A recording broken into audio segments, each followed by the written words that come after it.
Hello and welcome to my YouTube channel. तो आज हम इस वीडियो में बात करेंगे महिलाओं की जो लीगल एज ऑफ मैरिज है उसको लेकर। पिछले कुछ सप्ताह में इसके बारे में काफ़ी चर्चा हुई थी कि क्या जो महिलाओं की शादी की उम्र है उसको बढ़ाने की आवश्यकता है कि नहीं। इसी के बीच में जो women and child development minister हैं स्मृति ईरानी जी, उनके द्वारा इस बिल को पार्लियामेंट में इंट्रोड्यूस कर दिया गया है, लेकिन अपोजिशंस के डिमांड को देखते हुए इसको पार्लियामेंट्री स्टैंडिंग कमेटी में भेज दिया गया है। तो इस वीडियो में जानेंगे कि इस बिल में क्या क्या प्रावधान है, जो पुराने लॉज हैं उनका क्या होगा, और जो लीगल चैलेंजेस हैं इस बिल को लेकर वो क्या है। इन सभी चीज़ों को डिस्कस करेंगे। आगे बढ़ने से पहले आपके लिए एक प्रश्न है। आपको बताना है कि इनमें से किस वर्ष में जो वोटिंग की राइट से 21 वर्ष से घटाकर 18 वर्ष कर दिया गया था। आपका पहला ऑप्शन है 1982, सेकेंड है 1985, थर्ड है 1988 और फोर्थ है 1992। लिखिएगा इसके बारे में कमेंट सेक्शन में। वीडियो के एंड में आपको इसका आंसर मिल जाएगा। तो सबसे पहले समझते हैं इस बिल को इंट्रोड्यूस करने का कारण क्या है। तो कुछ महीना पहले जो करंट गवर्नमेंट है उनके द्वारा एक टास्क फोर्स को बनाया गया था। उनको यह टास्क दिया गया था कि वो डिसाइड करें कि क्या जो महिलाओं की शादी की उम्र है उसको बढ़ाने की आवश्यकता है कि नहीं। तो उन्हीं के रिकमेंडेशंस को देखते हुए इस बिल को इंट्रोड्यूस किया गया है। और उनका रिकमेंडेशन है कि जो लीगल एज ऑफ मैरिज है उस 18 से 21 कर दिया जाए, ताकि जो हेल्थ बेनिफिट्स हैं वो महिलाओं को और साथ ही में जो उनके होने वाले बच्चे हैं उनको भी मिल सके।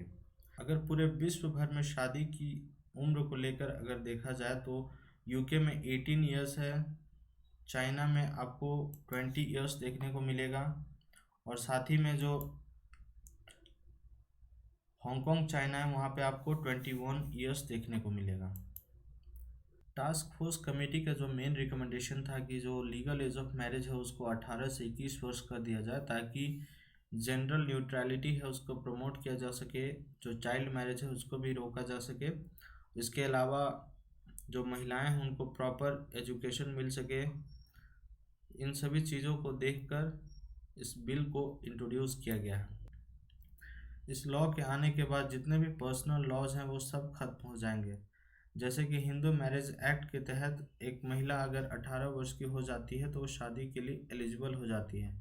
और मुस्लिम पर्सनल लॉ एप्लीकेशन एक्ट के तहत अगर एक फीमेल प्यूबर्टी हिट कर जाती है तो वो मैरिज के लिए एलिजिबल हो जाती है। तो इन सभी लॉज को वो सुपरसीड कर देगा।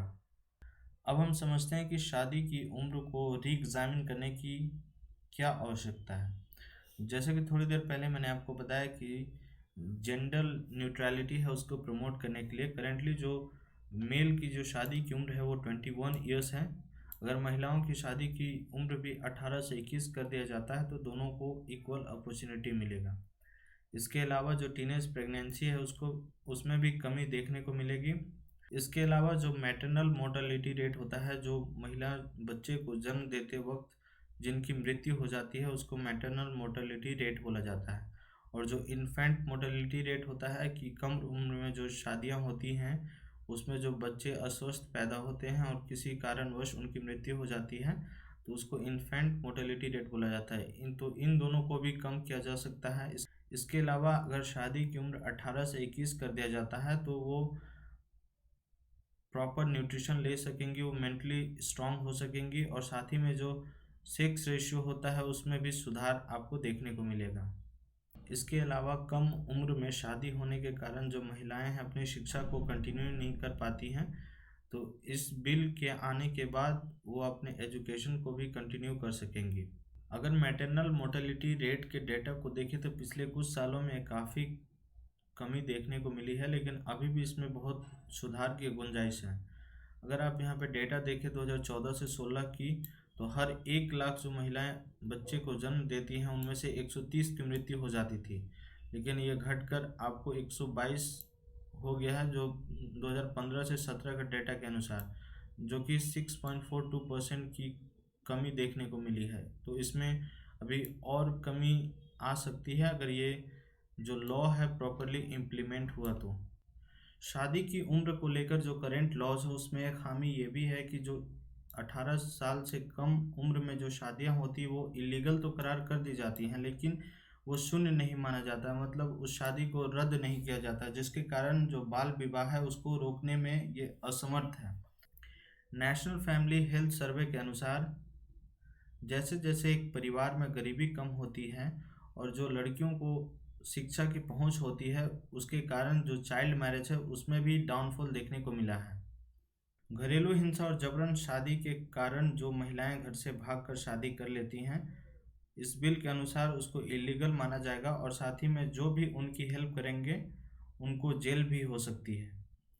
तो इसीलिए इस बिल को आर्टिकल 25 का उल्लंघन माना जा रहा है, जिसमें लिखा गया है कि हर नागरिक को अपना धर्म है उसको प्रैक्टिस करने का और उसको फैलाने का पूरा अधिकार है। कुछ अपोजिशन लीडर इसके विरोध में है, जैसे कि एक एमपी हैं असदुद्दीन ओवैसी। उनका कहना है कि अगर एक लड़की 18 साल की उम्र में एक प्रधानमंत्री को चुन सकती है तो अपने पार्टनर को क्यों नहीं। तो इसके बारे में क्या राय है आपकी, लिखिएगा कमेंट सेक्शन में। वीडियो के स्टार्टिंग में आपसे एक प्रश्न पूछा गया था कि किस वर्ष में जो वोटिंग की राइट से 21 वर्ष से घटाकर 18 वर्ष कर दिया गया था। तो इसका करेक्ट आंसर होगा 1988।